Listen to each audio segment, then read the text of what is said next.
From the Arab world, Ziad Asali is the president of the American Task Force on Palestine. And Mr. Asali joins us now from Washington. Hello there. Thank you for joining us. And it's a close race, and we still don't know the final results. It's going to be coming in a little bit later. But from what we know, what is the Arab world's reaction to the apparent Kadima win? Well, it is first too early to tell. There is no actual clear victory. Here we're dealing with exit polls. They are notoriously unreliable, but they do show a certain preponderance of the Kadima party, and that is a major step. But the more difficult step, as you earlier alluded to, is formation of the government, which always is a coalition government, and we will see what combination it will present, and it is possible that she may be able to be the head of that government. The Arab world clearly, in general, would always say that we don't care who wins over there, they're all alike, and it's not going to be very different. However, there certainly are nuances of difference, and the major variable, as far as I'm concerned, is the new administration in our country here in the USA, which has a very popular president who has displayed an interest in getting engaged early, and whoever wins in Israel would have to accommodate himself or herself to the agenda of President Obama. As you mentioned just now in Israel, the horse trading begins to figure out who's going to be the next prime minister.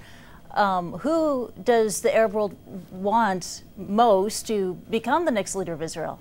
Well, it's not politically correct for any Arab to be advising the Israelis as to who would best be a leader for Israel. However, I think it is clear that there is a commitment to the two-state solution that has been explained very carefully, accepted by the Arab world in the Arab Initiative, which calls for total acceptance of Israel, normalization in exchange for withdrawal, and that is the policy that in general is supported by Kadima and Labour.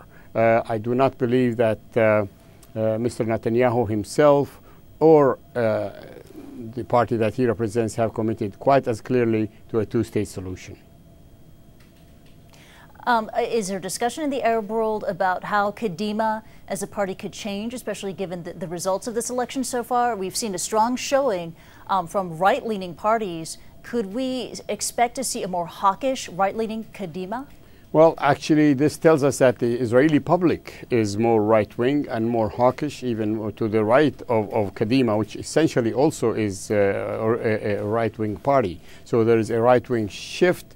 I might as well add that there is a left-wing shift, a similar shift in the Palestinian world and in the public opinion of the Arabs that is less accommodating to Israel. So we have a radicalization on both sides, which doesn't bode well for the future. However, we also know that people like Mr. Netanyahu in the past, when he was prime minister, regardless of his rhetoric and regardless of his known right-wing agenda, was able to sign two agreements that required withdrawal on the part of Israel. So this is not quite black and white.